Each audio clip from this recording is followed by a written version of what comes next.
आइए हम लोग बात कर रहे थे पुरापाषाण युग की अवस्थाएं। तो मुख्यतः तीन प्रमुख अवस्थाएं हैं। पहली है आपकी आरंभिक पुरापाषाण युग, तो जिसकी हम पीछे अभी चर्चा कर चुके हैं। तो वही कालखंड है, शुरुआती कालखंड। और इसका काल हम अभी भारत के संदर्भ में बात कर रहे हैं। तो भारत के संदर्भ में जो पुरापाषाण युग की अवस्थाएं हैं वो तीन कालों में बांट करके हम इसको पढ़ते हैं। पहला कालखंड है आरंभिक पुरापाषाण युग, या फिर इसी को पूर्व पुरापाषाण युग भी बोला जाता है। यह लगभग 5 लाख वर्ष 5 लाख ईसा पूर्व से लेकर 50,000 ईसा पूर्व तक का इसकी आयु जाती है। इसकी प्रमुख विशेषताएं क्या हैं? यहाँ पर औजारों के प्रकार क्या क्या थे? कुल्हाड़ी का प्रयोग कर रहा था मनुष्य, विदारणी का प्रयोग कर रहा था, और खंडक प्रकार के औजारों का प्रयोग कर रहा था। स्थलों की अगर चर्चा करें, जो प्रश्न आपसे मुख्यतः पूछा जाता है, एक तो जो आपके औजार हैं वो किस प्रकार के औजार हैं, किस कालखंड से संबंधित है। तो कुल्हाड़ी, विदारणी और खंडक, इनका संबंध किससे है? आरंभिक पुरापाषाण युग से है। और इसका कालखंड 5 लाख से लेकर 50,000 ईसा पूर्व के मध्य में है। स्थल पूछे जाते हैं, तो स्थल इस प्रकार के औजार हमें कहाँ कहाँ से मिले हैं, या आरंभिक पूरा पाषाणिक युग के औजार कहाँ से मिले हैं? पाकिस्तान से मिले हैं, कश्मीर से मिले हैं, थार मरुभूमि से मिले हैं। ठीक। अब इसमें आप ये ध्यान में रखिएगा, जब हम पूरा पाषाण काल युग की बात कर रहे हैं भारत के संदर्भ में, तो ये भारतीय उपमहाद्वीप के संदर्भ में कर रहे हैं। इसमें भारत और भारत से अलग हो गए जो भी देश हैं वो सारे इसी में सम्मिलित करके हम लोगों को पढ़ने हैं। तो पाकिस्तान उस समय भारत का हिस्सा है, तो इसको भी हम इसी में इंक्लूड करके पढ़ते हैं। नेक्स्ट है आपका जलवायु। तो इस समय की जलवायु, इस कालखंड में जलवायु कैसी थी? हमने बात करी कि शुरुआत में हिमयुग चले, कई हिमयुग आए हैं। तो इस समय भी हिमयुग की स्थिति बनी हुई थी, और मनुष्य जो है वो इसी हिमयुग में इन सब औजारों के प्रयोग से गुजर बसर करता दिखाई देता है। साथ ही साथ एक बड़ी विशेष बात इस समय पर क्या थी? जो पृथ्वी है, पृथ्वी के अधिकतर हिस्से, और वो भी कैसे? ऊंचे हिस्से। जो अधिकांश पृथ्वी के ऊंचे हिस्से हैं वो बर्फ से ढके हुए थे, जबकि जो मैदानी हिस्से हैं, ठीक है, ये पूरे के पूरे आच्छादित थे किससे? बर्फ से। और जबकि जो मैदानी हिस्से हैं, जो मैदानी भाग हैं, उन मैदानी भागों में इस समय क्या था? खूब यहाँ पर जो जलवायु थी वो उष्ण कटिबंधीय जलवायु थी। मीन्स की नमी बहुत थी इन क्षेत्रों में, क्या थी? काफी नमी थी। तो ये अंतर था। एक लंबे कालखंड तक का जो पृथ्वी के पर्वतीय क्षेत्र थे, पर्वतीय भाग थे, वो सारे के सारे बर्फ से ढके हुए थे। ऐसा नहीं था कि मैदानी क्षेत्रों में भी लगातार बर्फ थी। अगर हम हिमयुग कह रहे हैं तो पर्वतीय क्षेत्रों में बर्फ थी, बाकी जो निचले हिस्से थे, मैदानी भाग थे, वे नम क्षेत्रों के अंतर्गत आते थे, वहां पर नमी बनी हुई थी। इसके बाद जो अगला कालखंड है पुरापाषाण का, पुरापाषाण काल का, वो है आपका मध्य पुरापाषाण युग। मध्य पुरापाषाण युग की आयु लगभग लगभग कितनी है? 50,000 ईसा पूर्व से शुरू होता है, और ये कालखंड 40,000 ईसा पूर्व तक का चलता है। तो लगभग लगभग 10,000 वर्ष तक का ये कालखंड पूरा चला है। इस काल की विशेषता क्या है? यहाँ पर अब जो समझने वाली बात है वो औजारों के प्रकार है, और साथ ही साथ जलवायु में जो थोड़ा बहुत परिवर्तन आया है वो इन दोनों कालखंडों में अंतर करेगा। किस किस में? आरंभिक पुरापाषाण युग और मध्य पुरापाषाण युग में।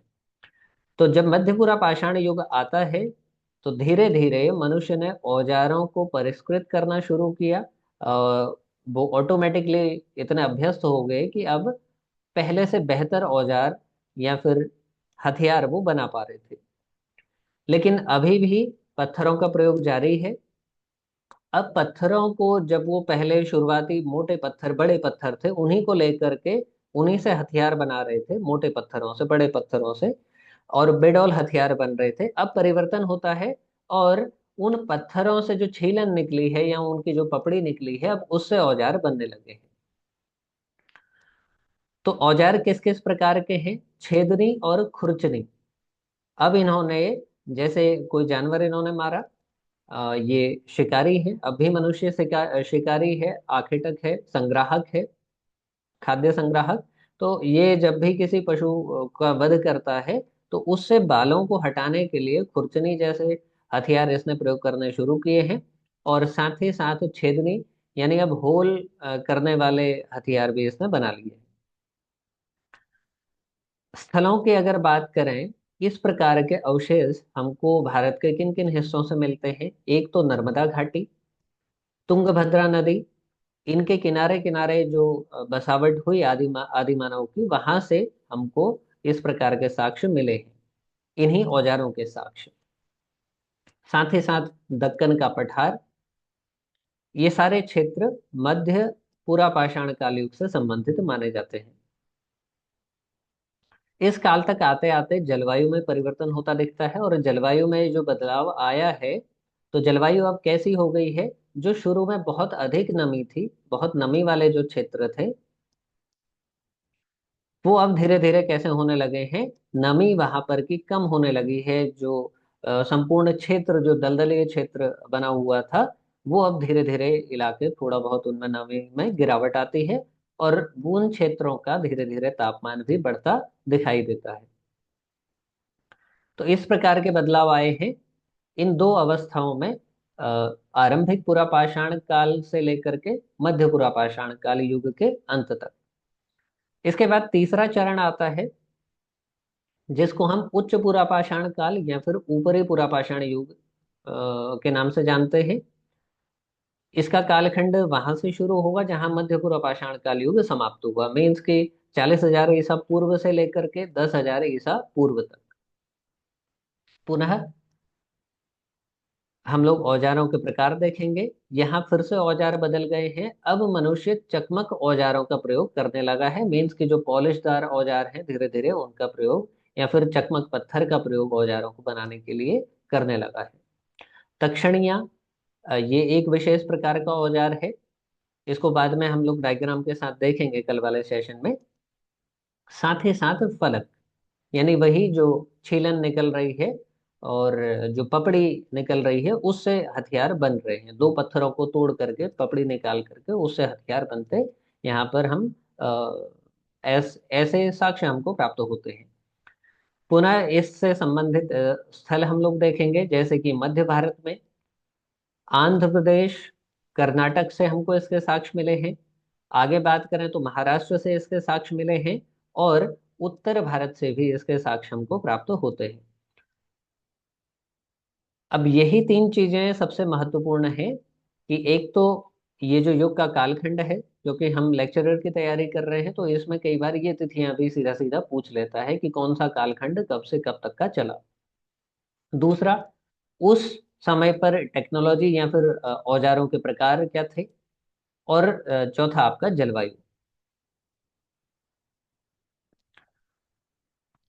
ठीक, अब मानव का विकास इस दौर में, जो मानव है वो आधुनिक मानव या फिर होमोसेपियंस का उदय होता दिखता है। ठीक, इस काल तक आते आते जो ऊपरी पूरा पाषाण युग है, यहाँ तक आते आते मनुष्य जो है वो अब डेवलप हो करके कहाँ तक पहुंच गया है? होमोसेपियंस, जिसको हम लोग आधुनिक मानव के नाम से जानते हैं, वहां तक का अवस्था इसने प्राप्त कर ली है। अब ये मनुष्य के जो अलग अलग प्रकार हैं आदि मानव के, उसको हम जो मानव का उद्विकास टॉपिक है उसमें डिटेल में पढ़ेंगे। यहाँ भी आप ये समझिए कि जिस प्रकार समय बदल रहा है, इनकी पद्धतियां बदल रही हैं, तो उसी प्रकार मनुष्य में भी धीरे धीरे डेवलपमेंट हो रहे हैं, या आप यूँ कहें कि मनुष्य के जो विकास के चरण हैं, उनके अनुसार मनुष्य का अलग अलग नाम हम देखते हैं। उसके शारीरिक परिवर्तन, वो जो जिन औजारों हथियारों का प्रयोग कर रहा था, उसके रहन सहन के आधार पर उसका नामकरण, या फिर उसके उसके हमने अलग अलग कैटेगरी बनाई है। ठीक, तो हमने बात कर ली है कि पूरा पाषाण काल की जो अंतिम अवस्था थी, ऊपरी पूरा पाषाण युग या फिर उच्च पूरा पाषाण काल, यहाँ तक आते आते मनुष्य को होमोसेपियंस कहा जाने लगा। अगला टॉपिक है हमारा भारत में पुरापाषाण युग के स्थल। अब ये जो पहला चरण हमने पढ़ा है पुरापाषाण युग, इसके कौन कौन से प्रमुख स्थल हैं जहां से हमको साक्ष्य मिले हैं। पहला है आपका बेलन घाटी। बेलन घाटी उत्तर प्रदेश में स्थित है, और यहाँ पर एक तो आरंभिक काल के चरण मिले हैं, आरंभिक पाषाण काल के या आरंभिक पुरापाषाण काल के। दूसरा यहाँ पर मध्य पुरापाषाण काल के भी हमको साक्ष्य मिलते हैं, किसके रूप में, औजारों के रूप में। उसके बाद दूसरा जो प्रमुख क्षेत्र है वो है आपका भीमबेटका की गुफाएं, जो कि मध्य प्रदेश में है। सीधा सीधा यहीं से आपका प्रश्न बनेगा कि बेलन घाटी कहाँ स्थित है, उत्तर प्रदेश में। भीमबेटका की गुफाएं कहाँ हैं, मध्य प्रदेश में, मध्य प्रदेश के रायसेना जिले में। नेक्स्ट है आपका तो भीमबेटका में जो हमको शैलाश्रय मिले हैं, मीन्स की जो गुफाएं हैं वहाँ की, वहां पर भी बहुत ढेर या फिर एक बड़ी संख्या में हमको औजार मिलते हैं, जिनका प्रयोग लगभग पूरा पाषाण काल से लेकर नव पाषाण काल, और उससे भी आप आगे जाते हैं तो लगभग आधुनिक काल की अंतिम अवस्था, जो भी आदि मानव आज भी जो हमको दिखाई देते हैं, तो बहुत नवीन प्रकार के औजार भी यहाँ पर हमको मिलते हैं। तो यहाँ पर लगभग लगभग जो तीनों अवस्थाएं हैं, पूरा पाषाण काल, मध्य पाषाण काल, नव पाषाण काल, तीनों के यहाँ पर हमको साक्ष्य मिलते हैं। लेकिन सर्वाधिक साक्ष्य किस काल के मिलते हैं, वो मिलते हैं आपको मध्य पाषाण काल के।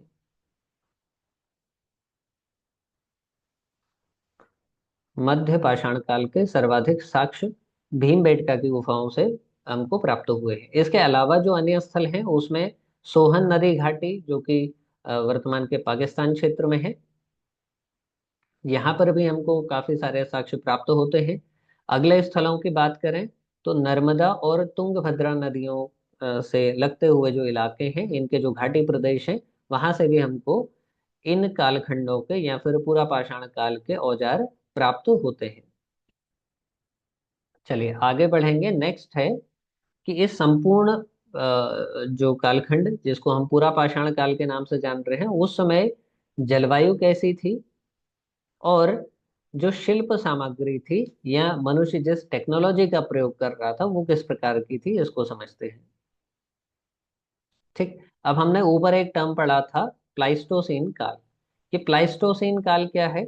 इस काल में पृथ्वी को अगर आप देखेंगे तो पृथ्वी पूरी की पूरी या फिर लगभग उसका आधे से अधिक हिस्सा बर्फ से ढका हुआ था। विशेषकर जो उच्च स्थान थे वो बर्फ से ढके हुए थे, तो इसी को हमने प्लाइस्टोसीन युग बोला।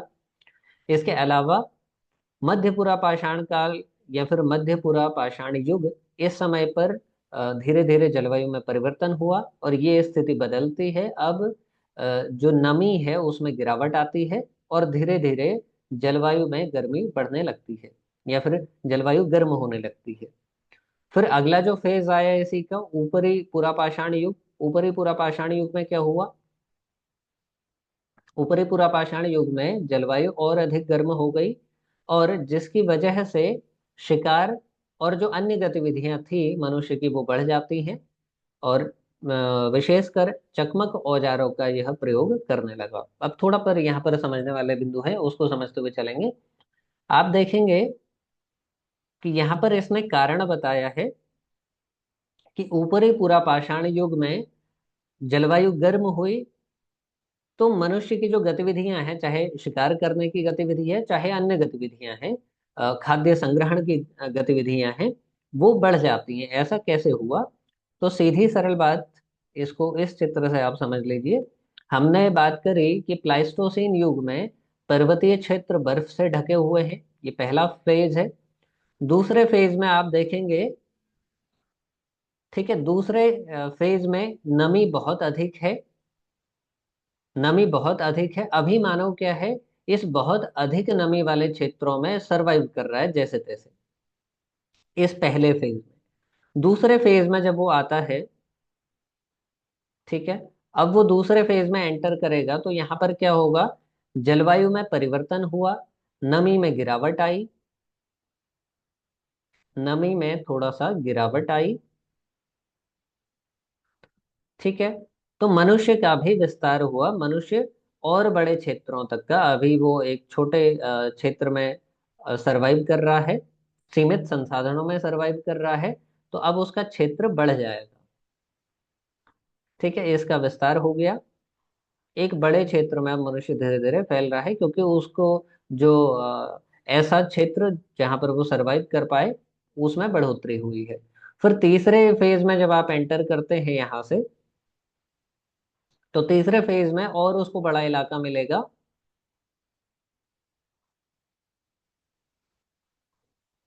अब धीरे धीरे तीसरे कालखंड में पहुंचते पहुंचते उसको क्या मिल रहा है, और अधिक भूमि मिल रही है, भूमि उसके रहने योग्य बन चुकी है। धीरे धीरे इलाकों से बर्फ पिघल रही है। अब वो जो मैदानी इलाके हैं, जो सटे हुए इलाके हैं पर्वतों से, उनकी ओर भी धीरे धीरे उसका विस्तार बढ़ रहा है। तो यही कारण था कि मनुष्य धीरे धीरे अपनी गतिविधियां बढ़ा रहा था, मीन्स के अपना विस्तार कर रहा था। और विश्व के एक सीमित भाग से वो आगे बढ़ करके विश्व के तमाम भागों में धीरे धीरे उसका फैलाव होना शुरू होता है।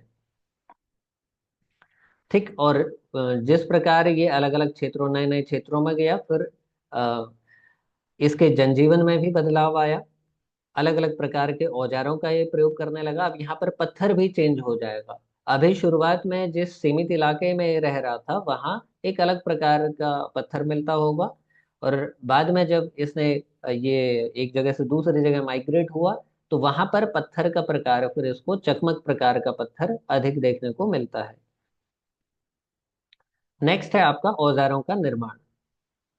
औजारों का निर्माण इस काल में जो औजार है वो पत्थर से ही बन रहे हैं, हम बात कर चुके हैं। और मुख्य रूप से जो औजार अब बने इस आखिरी कालखंड तक आते आते, वो फलक और तक्षणी प्रकार के औजार बन रहे थे। ठीक है। अब ये आपके जो अनगढ़ औजार थे उनकी अपेक्षा अधिक सुडौल औजार ये बनाने लगा। ठीक। आइए अब नेक्स्ट है आपका, इस समय समाज और संस्कृति की क्या स्थिति थी।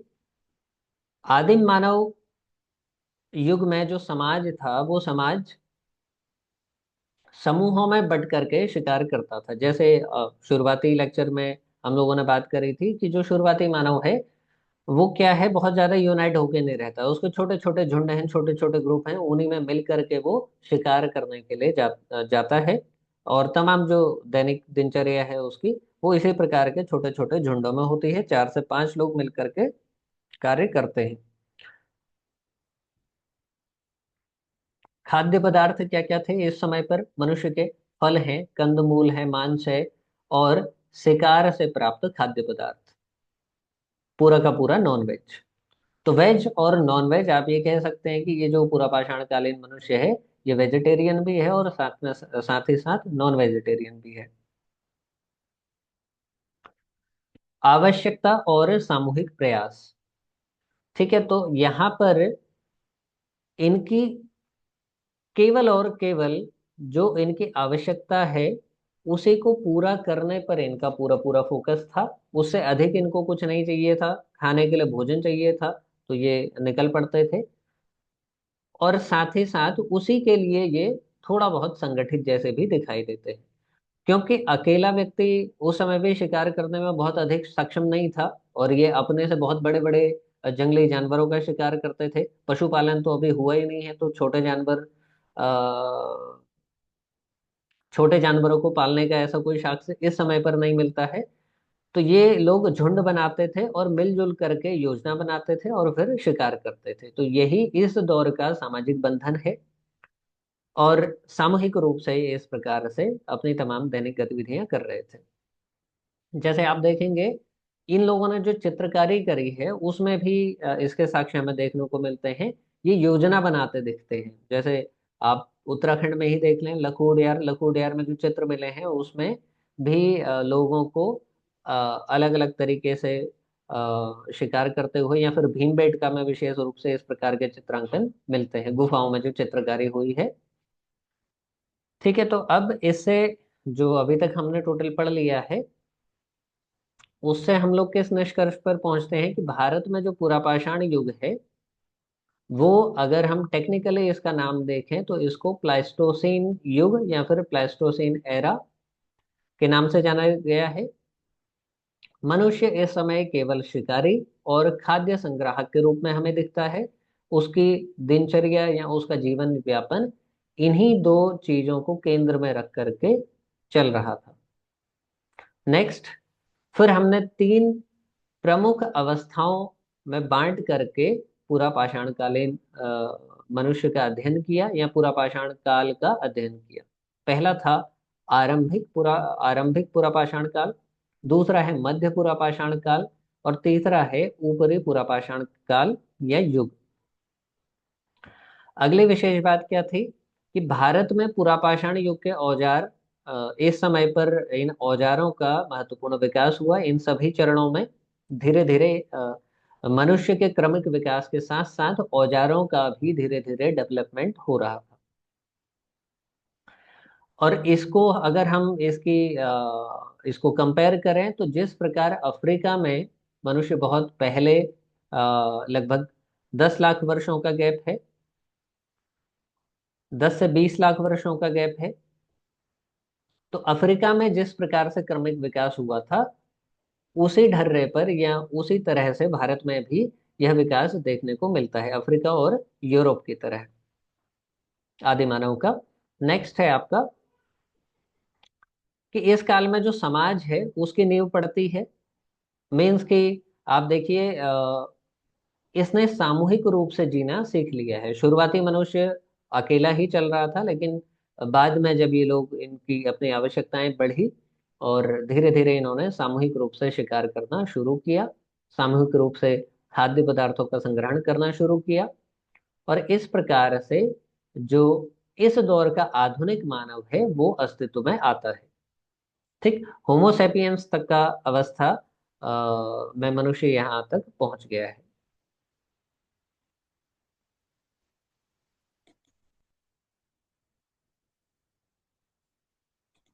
ठीक है, अब आइए, नेक्स्ट है हमारा, अब समझेंगे। मैं थोड़ा सा आपको कंफ्यूजन आपका क्लियर करते हुए चलता हूँ। हमने यहाँ पर अभी शुरुआत में बात करी है। ठीक है, जब हम पाषाण काल को पढ़ते हैं,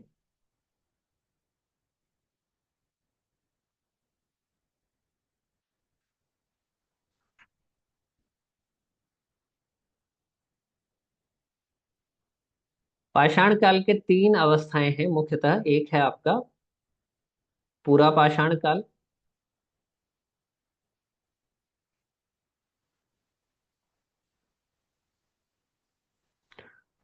ठीक है, दूसरी अवस्था है इसकी मध्य पाषाण काल, और तीसरी अवस्था है इसकी नव पाषाण काल।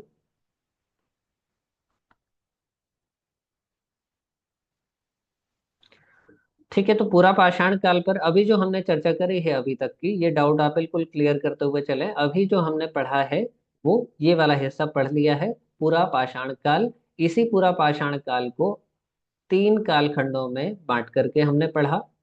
पहला था आरंभिक पूरा पाषाण काल। ठीक है, चलिए मैं इसको नीचे लिख लेता हूँ।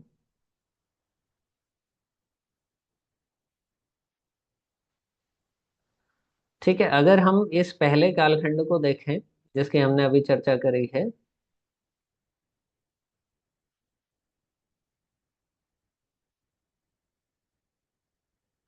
पूरा पाषाण काल, ये पुनः तीन भागों में बट जाता है।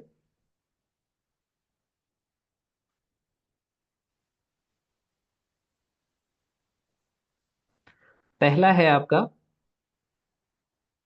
आरंभिक पूरा पाषाण काल,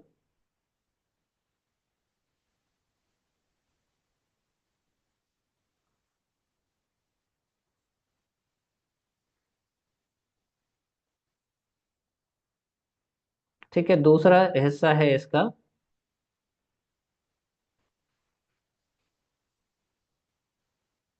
मध्य पुरा पाषाण काल।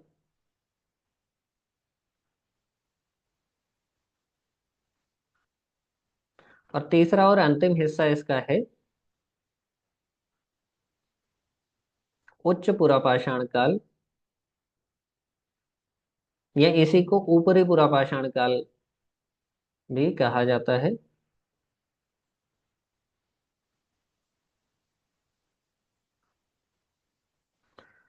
ठीक, तो इन तीनों अवस्थाओं को हमने एक एक करके देखा। आरंभिक पुरापाषाण काल से हमने शुरुआत करी, उसके बाद मध्य पुरापाषाण काल हमने पढ़ा, और फिर उच्च पुरापाषाण काल पढ़ा। और यहाँ से हमने शुरुआत करी कि किस तरीके से औजारों में परिवर्तन हो रहा है। मनुष्य धीरे धीरे जिस प्रकार से जलवायु में धीरे धीरे बदलाव आ रहा है, उसी हिसाब से मनुष्य धीरे धीरे अपना विस्तार करता हुआ अपना डेवलपमेंट कर रहा है। फिर अगली अवस्था में थोड़ा और चीजें डेवलप होती हैं, और अंतिम अवस्था तक आते आते मनुष्य।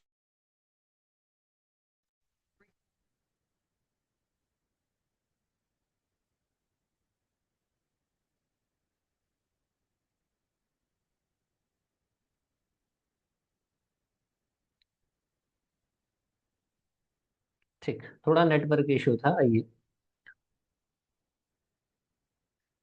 तो अंतिम अवस्था तक आते आते मनुष्य जो है वो होमोसेपियंस की अवस्था में पहुंच गया था, उसको होमोसेपियंस कहा गया।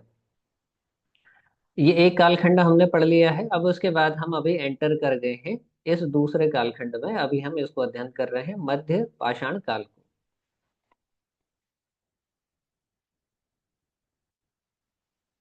ठीक है, तो दो दो कालखंड हमें यहाँ से पढ़ने हैं अब।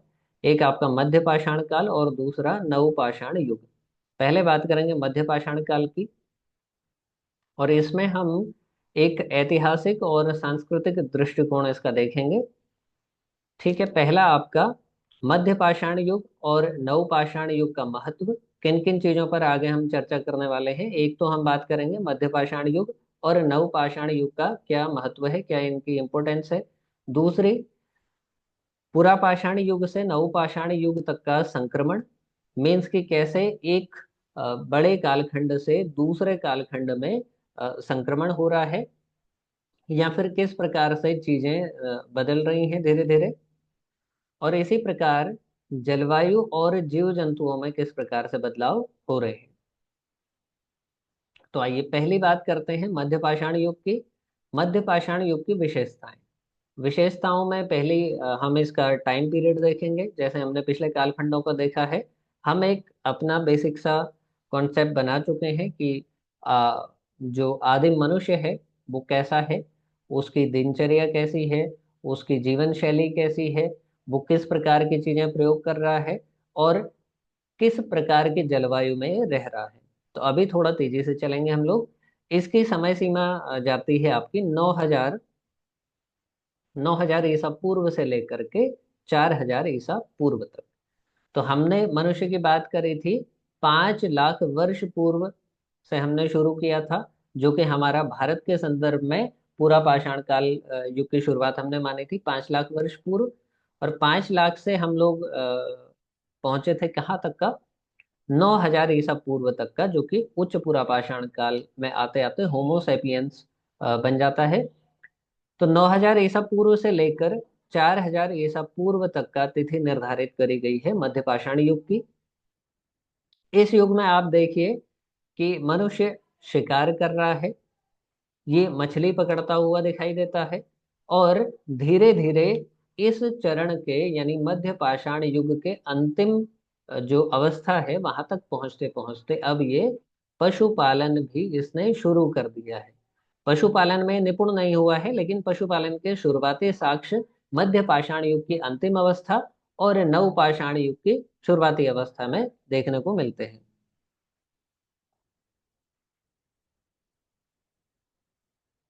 ठीक है, चलिए, लगभग 8 मिनट अभी शेष है। अपनी क्लास 5:10 से शुरू हुई है, और अभी हम लोग लगभग लगभग 6 से 7 मिनट और आपकी क्लास चलेगी। तो यहाँ पर आप देखिए कि शिकार के साथ साथ अब इसमें मछली पकड़ने का हुनर आ गया है, पशुओं को पालतू बनाने का हुनर इसमें आ गया है।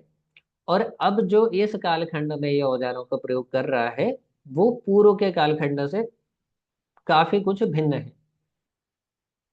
पहले अनगढ़ और बेडोल हथियार ये प्रयोग कर रहा था, और अंतिम चरण तक आते आते थोड़ा बहुत वो उनमें परिष्करण हो गया था, थोड़ा बहुत सुडौलता आ गई थी। लेकिन अब मध्य पाषाण युग में ये सूक्ष्म पाषाण, या जिनको माइक्रोलिथ्स औजार कहा जाता है, उनका प्रयोग कर रहा है।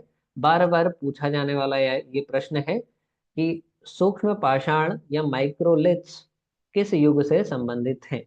अब यहाँ पर कंफ्यूजन, या कई बार हड़बड़ी या जल्दबाजी में जो विद्यार्थी हैं वो क्या गलती करते हैं, मध्य पूरा पाषाण काल भी वो देगा। वो क्या दे सकता है यहाँ पर, मध्य, एक तो मध्य पूरा पाषाण हम पढ़ रहे हैं, सॉरी, हम अभी मध्य पाषाण युग पढ़ रहे हैं, इसके साथ ही साथ ऑप्शन में ये भी देगा मध्य पूरा पाषाण काल। ठीक है, जो कि अपने आप में दूसरा चरण है या दूसरा फेज है। ये सेकंड चरण है किसका, पूरा पाषाण युग का।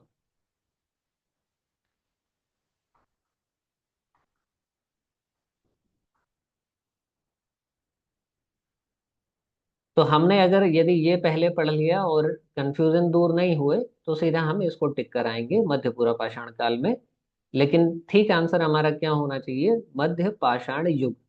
इसकी विशेषता है कि इस समय जो औजार बन रहे थे वो बहुत छोटे छोटे औजार बन रहे थे, जिनको हम सूक्ष्म पाषाण कहते हैं। और इसके सर्वाधिक साक्ष्य हमको उसी गुफा से मिले हैं, जो कि मध्य प्रदेश में स्थित है, भीमबेटका की गुफा। आगे बढ़ते हैं, नेक्स्ट है आपका, इस मध्य पुरा पाषाण काल युग के स्थलों की चर्चा करेंगे। फिर से यहाँ से ये सारे के सारे प्रश्न हैं, हर एक पंक्ति अपने आप में प्रश्न है। तो बागोर जो कि राजस्थान में स्थित है, आदमगढ़ जो कि मध्य प्रदेश में स्थित है, और सांभर झील जो कि राजस्थान में स्थित है, ये तीन मध्य पाषाण युग के प्रमुख स्थल हैं। बागोर से क्या साक्ष्य मिले हैं, शिकार और पशुपालन के। पुनः आदमगढ़ से भी सेम साक्ष्य मिले हैं, और आदमगढ़ को ये माना जाता है कि यहाँ पर पशुपालन के प्राचीनतम साक्ष्य हमको प्राप्त होते हैं। यहाँ भी शिकार के साक्ष्य यहाँ भी मिले हैं, और साथ ही साथ पशुपालन के प्राचीनतम साक्ष्य मध्य प्रदेश के आदमगढ़ से हमको प्राप्त होते हैं। अच्छा, जो तीसरा स्थल है सांभर झील, राजस्थान में स्थित, तो उस दौर में यहाँ पर झील न हो करके यहाँ पर पौधों की खेती के साक्ष्य मिले हैं। ठीक है, तो मध्य पाषाण युग में राजस्थान के सांभर झील वाले क्षेत्र में मनुष्य उस समय खेती कर रहा था, कुछ पौधों की रोपाई के साक्ष्य यहाँ पर हमको प्राप्त होते हैं। अगले में चलते हैं। अब हमको धीरे धीरे इस कालखंड से कलाकृतियां मिलनी शुरू होती हैं, जिनकी थोड़ी बहुत चर्चा हम पीछे कर चुके हैं, कि जैसे कि चित्रित गुफाएं। चित्रित गुफाएं कहाँ की सबसे प्रमुख गुफा है, भीमबेटका, जो कि मध्य प्रदेश में है। तो यहाँ पर अब इन चित्रों में आप देखेंगे कैसे चित्र बने हुए हैं। इनमें पशुओं के चित्र हैं, पक्षियों के चित्र हैं। इसके अलावा ये जो पशु पक्षियों के चित्र हैं, इनसे हम ये अनुमान लगाते हैं कि इस समय की अर्थव्यवस्था किस प्रकार की रही होगी। मीन्स कि जो मनुष्य है वो कहाँ तक सीमित है, वो केवल अब भी बहुत अधिक अ, उन्नत अवस्था में नहीं पहुंचा है, या आप यूं कह सकते हैं कि अभी भी वह खेती और पशुपालन की उन्नत अवस्था को नहीं प्राप्त कर पाया है। पशुपालन में वो एंट्री जरूर कर चुका है, लेकिन खेती तो अभी बिल्कुल भी ये नहीं सीख पाया है। केवल छुटमुट प्रमाण इसके मिल रहे हैं, जैसे कि हमने पौधों की खेती, सांभर झील केवल एक ये प्रमाण मिला है। तो ये कलाकृतियां हैं, इनके अध्ययन से इस दौर के समाज की, समाज के इस समाज में कैसी अर्थव्यवस्था थी उसका हम लोग अनुमान लगाते हैं। इन्हीं जो गुफाओं में चित्रकारी हुई है उससे हम ये भी अनुमान लगाते हैं कि इन लोगों का जनजीवन कैसा था, इनके दैनिक जीवन में ये लोग क्या क्या करते थे। जैसे अभी हमने पहले बात कर ली है, ज्यादातर चित्रों में आपको इस प्रकार के चित्र देखेंगे कि उन्होंने रेखाओं के माध्यम से चित्र बना रखे हैं, उनमें इस प्रकार से चित्र हैं, उनके हाथों में कुछ बर्छे भाले टाइप के दिखते हैं, और इधर कोई जंगली हिरन दिखता है उस पर तीर चलाते हुए।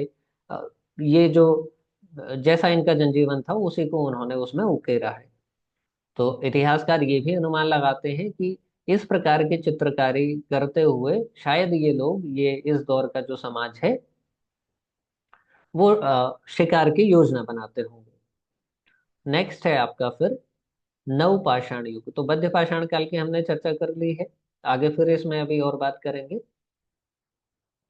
नवपाषाण काल, सीधा इसकी विशेषताओं पर आते हैं। जहां मध्य पाषाण काल खत्म हुआ, यानी 9000 ईसा पूर्व, वहीं से इसकी शुरुआत मानी गई है, और लगभग लगभग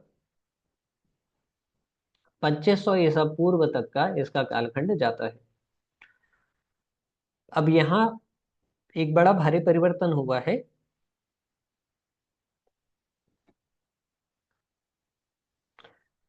तो यहाँ पर फिर हम एक क्रांति यहाँ पर देखते हैं। मनुष्य जो अब तक का पूरी तरीके से प्राकृतिक चीजों पर निर्भर था, अब वो धीरे धीरे कुछ श्रम भी करने लगा है। मीन्स कि वो खाद्य संग्राहक से अब ऊपर उठ करके खाद्य उत्पादक बन गया है। इन शब्दों में विशेष रूप से आपको ध्यान देना है एक अच्छी समझ बनाने के लिए। तो खाद्य संग्राहक से मनुष्य का अब विकास होते होते नवपाषाण काल में एंट्री तक ये अब खाद्य उत्पादक बन चुका है। ठीक है। तो अब इसने खेती करना सीख लिया है। पशुपालन की जानकारी इसको अच्छी हो गई है। कई सारे पशुओं को इसने पालना शुरू कर दिया है। और अब इसने कुम्हारी भी सीख ली है। कुम्हारी का मतलब क्या है? कुंभकारी भी आप इसको कह सकते हैं। मीन्स कि ये अब मृद भांडों का आविष्कार कर रहा है, मिट्टी से बर्तन अब ये बनाने लगा है।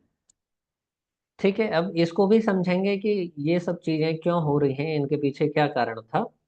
उससे पूर्व में हम लोग बात करेंगे औजारों का विकास। तो ये औजारों का विकास कैसे हुआ इस कालखंड में? पत्थर की ही कुल्हाड़ियां अभी भी प्रयोग में आ रही है। अब पत्थर की कुदालें भी बनने लगी हैं, क्योंकि मनुष्य खेती कर रहा है। अब वो केवल पशुओं को काटना या फिर पेड़ों को काटना या पशुओं का शिकार करना यहीं तक सीमित नहीं है। अब वो खेती भी कर रहा है इन्हीं पत्थर के औजारों का प्रयोग करके। साथ ही साथ अब हमने बात करी कि ये मनुष्य क्या बन गया है? उत्पादक बन गया है। अब ये केवल कंज्यूमर नहीं रहा, केवल ये उपभोक्ता नहीं रहा, अब ये उत्पादक भी बन गया है। तो इसीलिए अब इसको जो ये उत्पादन कर रहा है, उस उत्पादन को संग्रहित करने के लिए क्या चाहिए होगा? बर्तन भी चाहिए होंगे। तो बर्तन चाहिए होंगे, तो बर्तनों को बनाने के लिए शुरुआत में हाथ से बनाए इसने। बाद में फिर इसने चाक का आविष्कार कर लिया। और इस प्रकार से मनुष्य अब कुछ नई कलाएं भी सीख गया है।